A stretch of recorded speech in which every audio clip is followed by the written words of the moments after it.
Fanny Lexet, bonjour. Vous êtes coordinatrice des événements En Piste et Prix de la Création qui vont rythmer cette rentrée culturelle dans les musées de Liège. Pouvez-vous nous présenter ces deux événements phares ? En Piste, c'est la 6e édition d'un événement qui rassemble une trentaine de galeries au sein du musée en même temps, sur une dizaine de jours. Et ça, c'est la première fois, puisqu'on était plutôt parti sur des week-ends avant. Et donc, c'est l'événement qui rythme la rentrée, effectivement, comme vous le dites, et qui donne à voir, à un moment donné, ce qu'est la création contemporaine à Liège. À côté de ça, conjointement est présenté le prix de la création. Cette année, donc, on présente la sélection 2019 qui rassemble 6 artistes, dont le premier prix qui a été décerné à Ronald Lagonier et le deuxième prix à Alain de Clercq. Merci beaucoup. On va donc s'empresser d'entrer et découvrir le montage de ces deux événements et d'aller à la rencontre des artistes, des galeries et des centres d'art. Merci.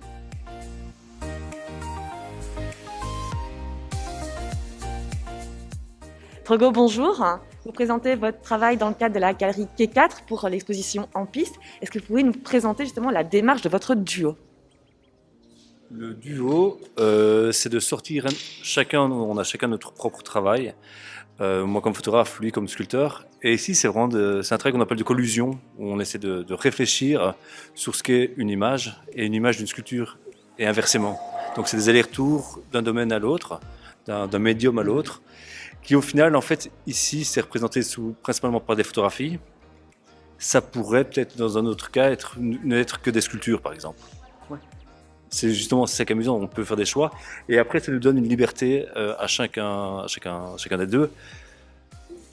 Par exemple, voilà, moi qui suis plutôt dans un registre plus contemplatif, poétique et tout le tralala, lui qui est plutôt dans sa sculpture plus conceptuelle ou alors plus austère, eh ben, on prend un petit peu. Moi ici, je deviens beaucoup plus rigoureux, ce qui ne me ressemble pas des masses, et lui, il se laisse aller vers des choses qui sont parfois plus poétiques, voire narratives. Donc voilà, c'est ce que... Voilà.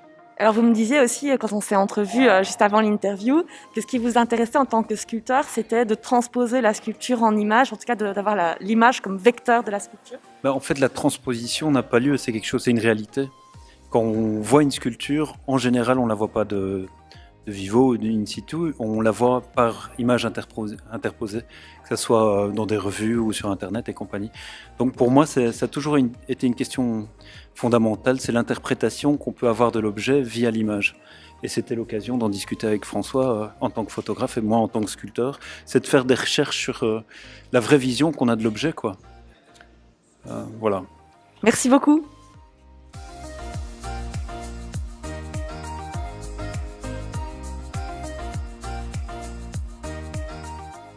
Louis Desmoulins, bonjour. Bonjour. Alors, vous présentez votre travail dans le cadre d'En Piste, dans le cadre de la Galerie Centrale. Est-ce que vous pouvez nous présenter ce travail ? En fait, c'est un travail qui est fait à base de laine, où j'essaye de remettre des moments que j'ai vécus, principalement ces derniers moments. C'est ce qui est ici par terre, oui. Se mettre tout près.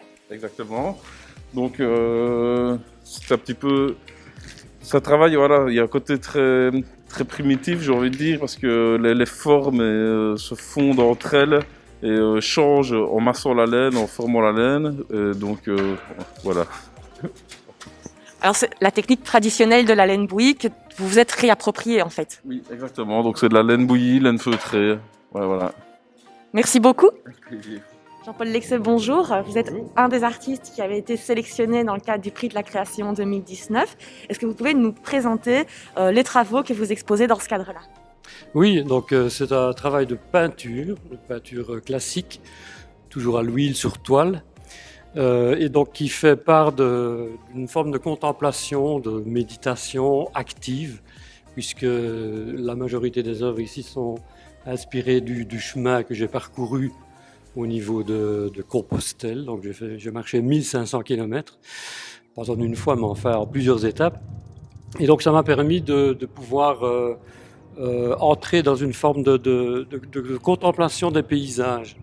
Et par le biais de plusieurs croquis, de photos, etc., je reviens à l'atelier et tout ça est un peu retravaillé et j'essaie de rendre cette atmosphère que j'ai connue par la beauté de la nature. Donc je pense qu'on n'en parle pas suffisamment, mais la nature est tellement magnifique qu'on a tout à apprendre et que c'est vraiment incontournable. Et on n'arrive jamais à la dominer ni à en faire le tour. Merci beaucoup.